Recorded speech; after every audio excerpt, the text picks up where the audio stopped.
Hello all. Alright, you guys often ask me to do volcano updates and earthquake updates, that sort of thing. Volcanoes, nothing much happening. They're moving at a pretty slow pace and they're just not doing anything right now of any wow yet.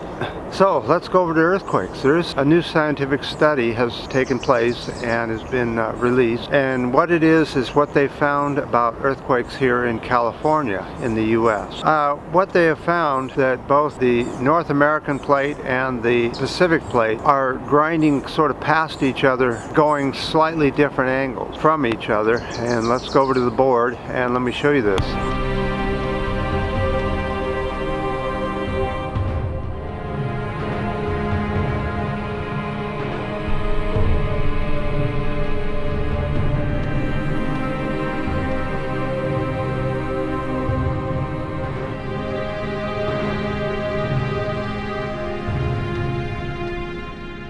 So they have found that this fault system has been hung up for almost 300 years in some places and is well overdue for adjustments along this fault from pretty much all the way along the entire on the San Andreas fault. So they've noticed that a sudden shift has started taking place, that when you get locked up and nothing can get past each other, it usually rides up on either one will ride up on the other, or it's usually the Pacific plate will go underneath the North American plate and will lift the North American plate up and push the Pacific plate down into the earth. This causes volcanoes along that line, which is what happens here in the U.S. along the San Andreas fault eastward in the mountain. But in this case, they found that we now have that pushing going on, where it's one side, which is the North American plate, is actually getting pushed down,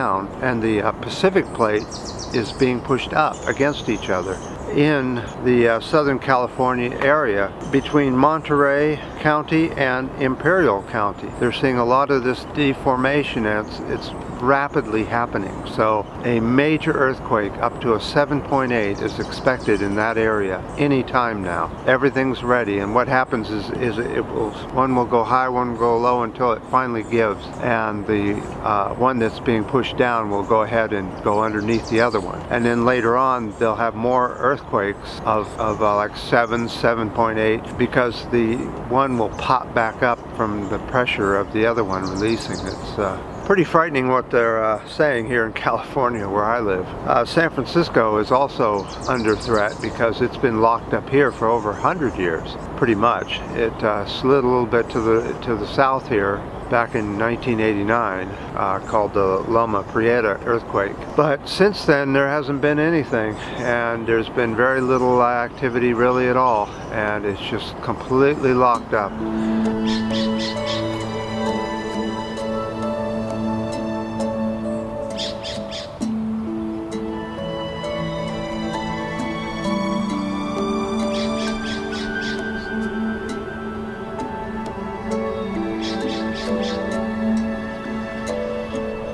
So there's one other area even further south between San Bernardino County and Imperial County. They say that that section is even more ripe for a release because it hasn't had a release for over 300 years. The last time they think it had an eruption was 1690, was when the last big earthquake was there, and they're not even sure if that was the big one that was supposed to be there or not. Maybe that was just a little one.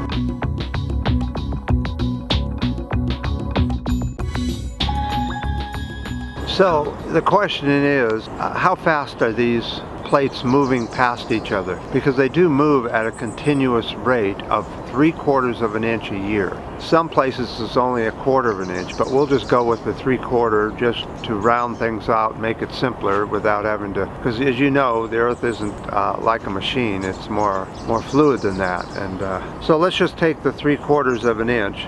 In 100 years, that's 6 feet of movement between one plate and another. In 300 years, that's 18 feet of stress that's built up, and once it pops, it will move up to 18 feet in both directions to relieve that stress. So here we have some ruins of what was left of the 1906 San Francisco earthquake.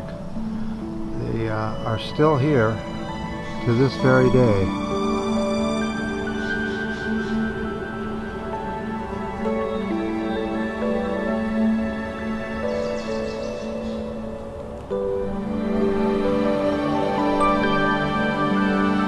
So, just like on so many other parts of the planet, the people here on the west coast of California is just waiting day by day for the big one.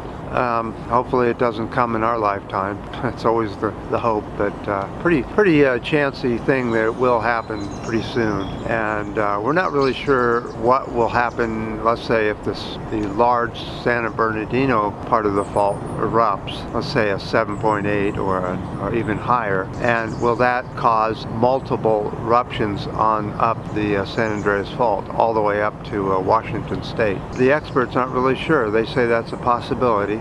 It's happened in the past, but it doesn't happen too often. So you just sort of hope not, but you, let's say if you moved into the Midwest here in the U.S., you're going to get hit by a tornado, or if you were on the East Coast, hurricanes. So, you know, no matter where you are, you're pretty much, you're pretty much in peril here on the continents of this planet.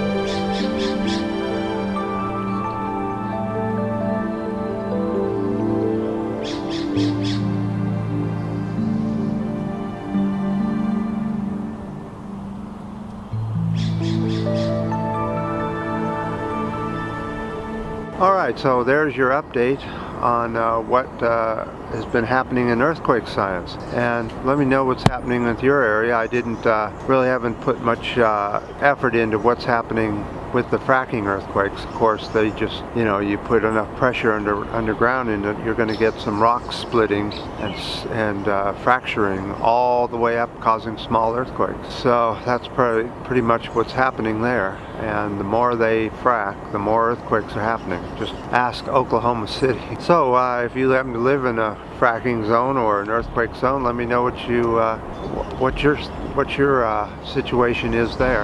And I certainly appreciate all the comments on the last videos, and the ups and the downs and the new subscribers. So until next time.